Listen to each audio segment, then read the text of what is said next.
अस्सलाम वालेकुम स्टूडेंट्स, आज हम करेंगे Singh text book of mathematics for class 11 exercise 1.1 question number 6 part 8। ठीक है, तो आपके पास क्वेश्चन नंबर 6 क्या है, find conjugate and absolute value of the following. ठीक है, और क्वेश्चन नंबर 6 का पार्ट 8 है आपके पास 1 plus iota into 1 plus 2 iota upon 3 plus iota. तो आपने इस पार्ट को सॉल्व करना है। ठीक है, तो हम इसको यहाँ पे सॉल्व कर लेते हैं।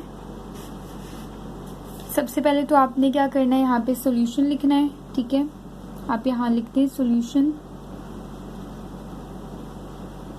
उसके बाद आपने क्वेश्चन को एक बार नीचे राइट कर लेना है। ठीक है, 1 प्लस आयोटा 1 प्लस 2 आयोटा और नीचे आपके पास क्या है 3 प्लस आयोटा। ठीक है, अब ऊपर देखिए आपके पास जस्ट सिंपल मल्टीप्लिकेशन हो रही है। ठीक है, आप मल्टीप्लाई करवा दें, इन दोनों ब्रैकेट्स को आपस में मल्टीप्लाई करवा दें और नीचे एज इट इज लिखते हैं। ठीक है, तो अब मल्टीप्लाई आप किस तरह से करवाएंगे, पहले जो है 1 को मल्टीप्लाई करवाएंगे इन दोनों से, उसके बाद आयोटा को मल्टीप्लाई करवाएंगे। तो 1 मल्टीप्लाई 1 मल्टीप्लाई 1, यहाँ पे आपके पास 1 आ जाएगा। फिर 1 मल्टीप्लाई 2 आयोटा प्लस 2 आयोटा आ जाएगा।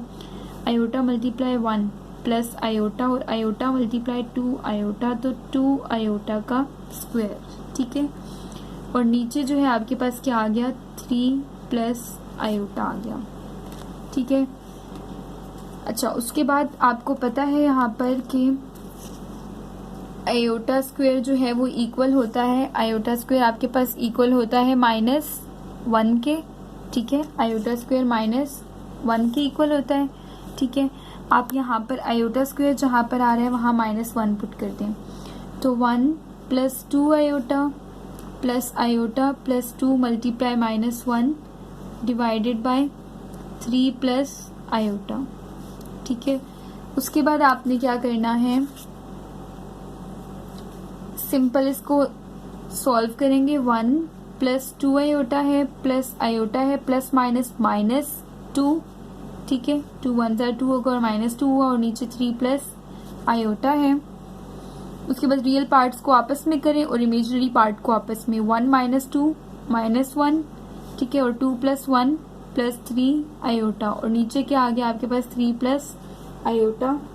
ठीक है, अब आप देखें नीचे डिनोमिनेटर में जो है आयोटा नहीं होना चाहिए, तो आप जो है क्या करेंगे, यहाँ हेडिंग दे दें रैशनलाइजिंग का प्रोसेस करेंगे। ठीक है, रैशनलाइजिंग द डिनोमिनेटर। ठीक है, डिनोमिनेटर को आप क्या करेंगे, रैशनलाइज करेंगे।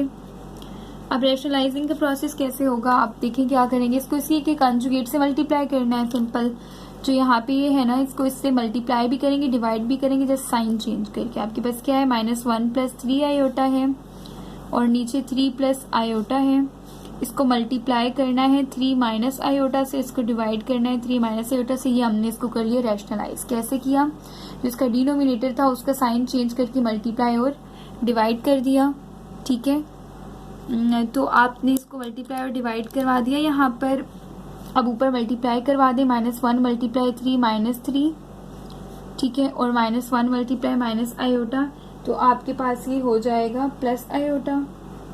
ठीक है, और 3 आयोटा मल्टीप्लाई 3 प्लस 9 आयोटा हो जाएगा। 3 3 9 और आयोटा, 3 1 -3 यहाँ पे होगा और साथ में आयोटा का स्क्वायर। ठीक है, और नीचे आप देखें a + b a - b दोनों मल्टीप्लाई हो रहे हैं। दोबारा आपके पास यहाँ पर फार्मूला लग रहा है किसका, यहाँ मेंशन कर दें, यहाँ कर लें। ठीक है, फार्मूला क्या लग रहा है, a² - b² इक्वल है a - b a + b के। ठीक है, ये फार्मूला लगा दें आप यहाँ पर। तो 3 का स्क्वायर माइनस आयोटा का स्क्वायर, तो ये आपके पास इक्वल आएगा -3 प्लस आयोटा प्लस 9 आयोटा। देखिए यहाँ पे आयोटा स्क्वायर -1 की इक्वल है, तो -3 मल्टीप्लाई -1 + 3। नीचे आपके पास क्या आ गया, 3 का स्क्वायर 9 माइनस आयोटा का स्क्वायर -1। ठीक है, ऊपर देखिए ये -3 + 3 से कैंसिल हो गया, तो ऊपर आपके पास आ गया 10 आयोटा और नीचे 9 + 1 10 आ गया। तो 10 से कट गया और आपके पास क्या आ गया, आयोटा आ गया। ठीक है, 10 से कट गया, सिर्फ आयोटा आ गया। अब आपने कंजुगेट लेना है, तो आप यहाँ लिखे टू फाइंड कंजुगेट, ठीक है। तो कंजुगेट कैसे लेंगे आप इसका? कंजुगेट इस तरह से लेंगे कि आपने z is equals to iota किया, z का बार इक्वल्स टू आपके पास a का z का बार आपके पास यहाँ पे इक्वल होगा आयोटा का बार।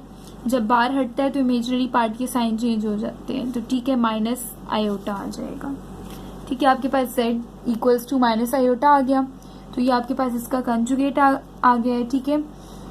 z इक्वल्स टू आयोटा था, आपने दोनों तरफ बार अप्लाई कर दी, ठीक है। यहाँ पे भी बार अप्लाई की, तो जब हम बार हटाते हैं तो साइन चेंज हो जाता है आयोटा टर्म का। यहाँ प्लस था तो यहाँ पर क्या आ गया माइनस, तो ये इसका कंजुगेट आ गया। अब आपने इसकी एब्सोल्यूट वैल्यू फाइंड करनी है, यहाँ लिख दें टू फाइंड एब्सोल्यूट वैल्यू, ठीक है। यही करवा देती हूँ मैं एब्सोल्यूट वैल्यू, ठीक है। एब्सोल्यूट वैल्यू आप किस तरह से निकालेंगे इसकी, यहाँ पर जस्ट देख लें। आपने क्वेश्चन को जो है ना आयोटा को ले लिया इक्वल्स टू z, आपको पता है z का मोड का फार्मूला यहाँ पर क्या लगाएंगे हम, a का स्क्वायर प्लस b का स्क्वायर, ठीक है। a का स्क्वायर प्लस b का स्क्वायर। a जो है रियल पार्ट है, b इमेजिनरी पार्ट है। मैंने बताया था कि अगर रियल पार्ट मौजूद ना हो तो रियल पार्ट 0 होता है, ठीक है। तो आप यहाँ पे रियल पार्ट क्या पुट करेंगे, 0 का स्क्वायर, और इमेजिनरी पार्ट आयोटा के साथ यहाँ पे क्या है 1 है, तो 1 का स्क्वायर, ठीक है। और z का स्क्वायर रूट z का मोड, यहाँ से z का मोड इक्वल आया 0 प्लस 1 का स्क्वायर क्या आता है 1 ही आएगा, ठीक है। तो 0 प्लस 1 1, ठीक है। स्क्वायर रूट 1 आ गया और z का मोड, और स्क्वायर रूट 1 आपके पास किसके इक्वल होता है, सॉरी यहाँ मैंने वापस लिख दिया, z का मोड इक्वल है आपके पास सिर्फ 1 के, क्योंकि अगर आप 1 का स्क्वायर रूट लें तो वो किसके इक्वल आता है, ठीक है 1 के इक्वल आता है। आप 1 का स्क्वायर रूट लेकर चेक करें, 1 के इक्वल आएगा। तो इस तरह आपके पास ये हो गया इस क्वेश्चन का आंसर, ठीक है। और ये इसकी एब्सोल्यूट वैल्यू भी।